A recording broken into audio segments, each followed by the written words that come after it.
Bonsoir à toutes et à tous, soyez les bienvenus dans la grande édition de TV7. Nous sommes le jeudi 7 août et voici l'actualité de la journée.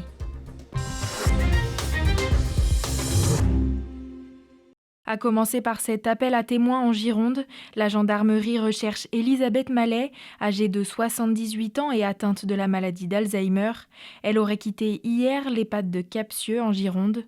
Ce matin, 100 volontaires se sont réunis pour tenter de retrouver la retraitée en vain. Hélicoptères et équipes cynophiles étaient également déployés. Dans l'actualité également, cette vague de chaleur qui touche toute la France. À Bordeaux, aujourd'hui, le mercure a atteint les 35 degrés et il faisait jusqu'à 32 degrés au bord de l'océan à Lacanau. Avec ces fortes chaleurs, il est parfois difficile de trouver des endroits frais et de l'ombre. À Bordeaux, la mairie multiplie les îlots de fraîcheur pour lutter contre les effets du changement climatique.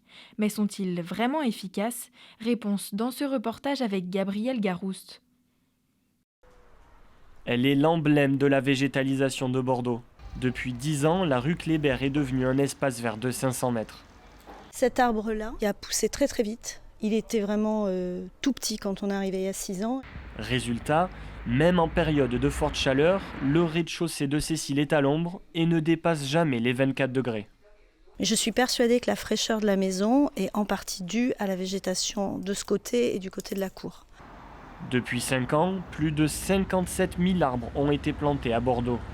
Ici, dans le quartier très bétonné de Mériadec, c'est une mini-place jardin qui a vu le jour il y a quelques semaines. Ce matin, la température dans ce parc était de 23,2 degrés, 2 de moins qu'à l'ombre, dans la rue d'à côté. Je viens de marcher dans les rues, on le sent tout de suite. On n'a pas l'effet d'étouffement qu'on peut avoir dans une rue. Là, il est 11h30, ça tape bien et clairement, là, on se sent bien. Ouais. Je trouve qu'il n'y a pas assez d'îlots de fraîcheur dans Bordeaux. Non, il en faudrait plus. Selon la métropole, 30% de la surface de l'agglomération est constituée d'îlots de chaleur. À Bordeaux, la municipalité tente d'enrayer ce problème. On a le programme des cours buissonnières avec la création de 145 îlots de fraîcheur qui sont autant de cours d'école et de crèche. Et on en a déjà ouvert d'ailleurs 3 par exemple le samedi pour que les gens puissent aller se mettre à l'abri aussi de la chaleur dans ces écoles. Les îlots de fraîcheur seront encore bien utiles demain. Météo France prévoit jusqu'à 36 degrés dans la capitale girondine.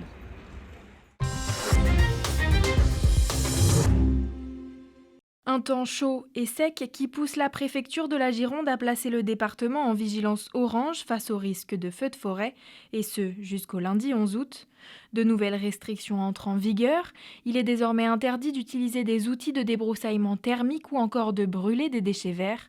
L'accès au massif sera également interdit de 14h à 22h. Toutes les informations sont à retrouver sur le site de la préfecture. Un risque élevé d'incendie dans notre département alors que dans l'Aude, 16 000 hectares de forêt sont déjà partis en fumée. Le bilan humain est lourd, une personne a perdu la vie dans l'incendie et 13 autres personnes sont blessées. Pour fixer le feu au plus vite, plusieurs sapeurs-pompiers de Gironde sont venus en renfort des équipes sur place. C'est un incendie hors norme. Avec une cinétique inédite, très défavorable. Et en fait, il est issu d'une combinaison de facteurs météo, de dessiccation de végétaux, de relief, de zones d'intervention très très défavorables. Alors en 2022, la Gironde a profité des renforts de toute la France. Cette fois-ci, c'est l'Aude qui en a bien besoin. Et à ce titre, le SDIS de la Gironde nous avons envoyé 30 pompiers des moyens de lutte active au travers de la colonne de renfort sud-ouest, puisque la zone de défense de sud-ouest a envoyé une colonne. Dès lundi soir, le feu démarre lundi en fin de journée. Et dès lundi soir, on sait que la situation va être très défavorable. Et dès lundi soir, le centre opérationnel zonal sud-ouest constitue une colonne pour envoyer en renfort dans l'Aude. Donc 70 sapeurs-pompiers issus de toute la Nouvelle-Aquitaine, dont une trentaine de Girondins, et qui depuis dès mardi matin sont à pied d'œuvre sur le feu de Ribotte dans l'Aude.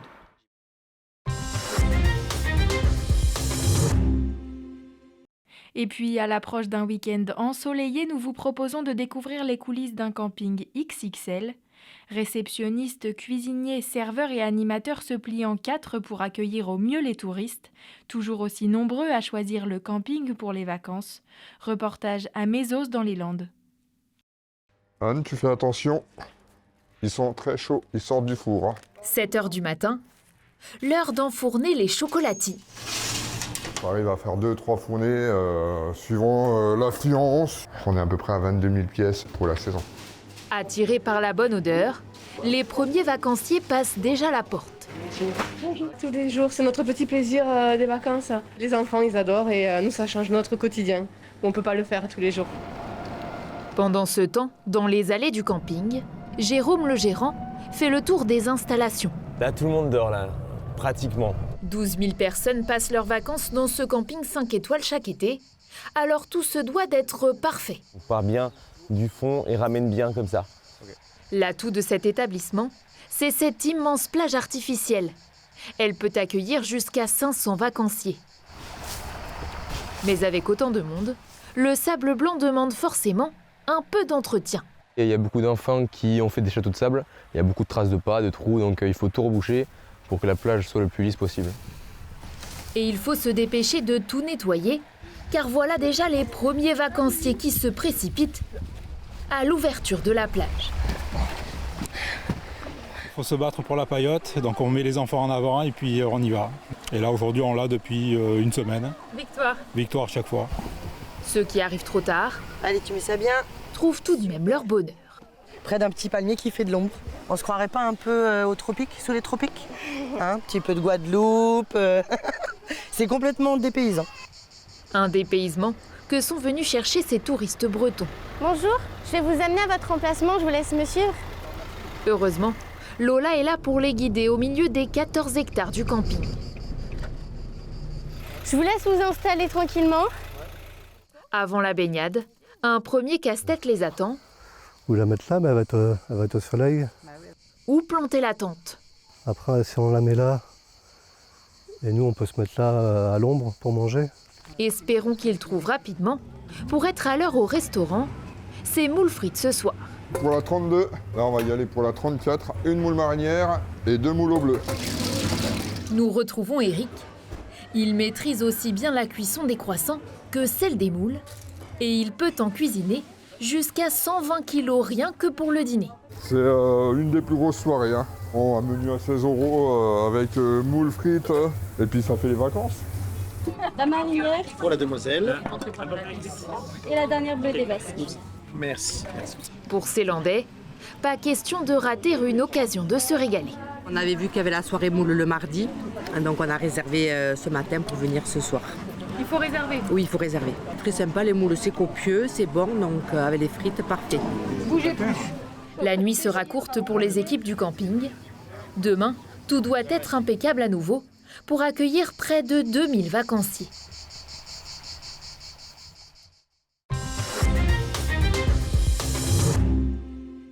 C'est la fin de cette édition, merci de nous avoir suivis. Passez une très belle soirée et à demain sur TV7.